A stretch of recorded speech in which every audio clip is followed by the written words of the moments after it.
आपको क्या लगता है देश के साथ खड़ा होना केवल सेना और सैनिक का काम है, हमारा और आपका काम नहीं है?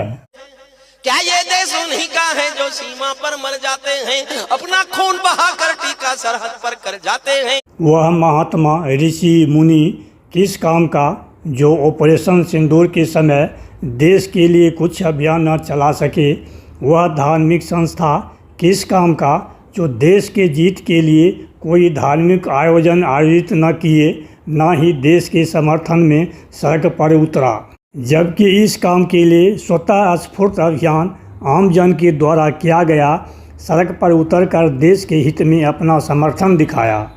वतन की सुरक्षा के खातिर सबको आगे आना पड़ता है, देश के समर्थन में अभियान चलाना पड़ता है। संकट के इस घड़ी में सबको सड़क पर उतरना पड़ता है।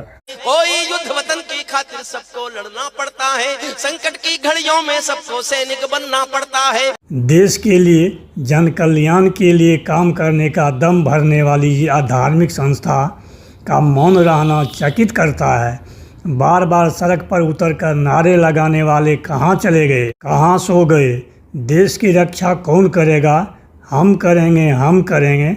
माँ का मस्तक ऊंचा होगा, त्याग और बलिदान से क्यों नारा लगाते हैं? चुप्पी साध लेने से मस्तक ऊंचा हो जाएगा भारत माता का? त्याग और बलिदान की बात तो जाने दीजिए, एक जुलूस तक नहीं निकाल सके।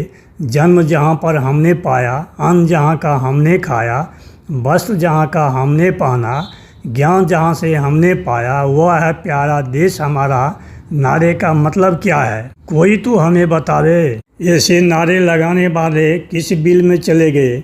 ऐसे में कैसे युग बदलेगा? अब कहने में देर नहीं होगा कि देश के भविष्य के लिए तो हम हर दिन साधना और यज्ञ करते ही रहते हैं। जब समय आया साथ खड़े होने का, अपना समर्थन दिखाने का, तो कुछ कर नहीं सके और कहते हैं कि हम हर दिन साधना करते हैं, यज्ञ करते हैं देश के लिए।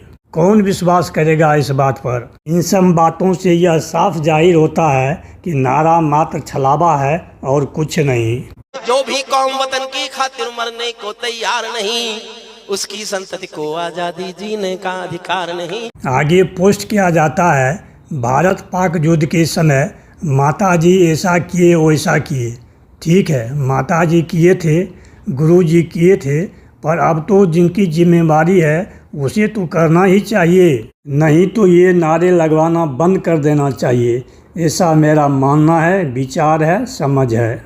जो देश के साथ खड़ा नहीं हो सकते, उन्हें तिरंगे को लहराने का अधिकार भी नहीं है। सैनिक अपने प्राण गंवा कर देश बड़ा कर जाते हैं, सैनिक अपने प्राण गंवा कर देश बड़ा कर जाते हैं। बलिदानों की बुनियादों पर राष्ट्र खड़ा कर जाते हैं। जिनको मौके बलिदानी बेटों से प्यार नहीं होगा, उन्हें तिरंगे को लहराने का अधिकार नहीं होगा। आज बस इतना ही। वीडियो के अंत तक बने रहने के लिए धन्यवाद। ओम शांति, ओम शांति, ओम शांति।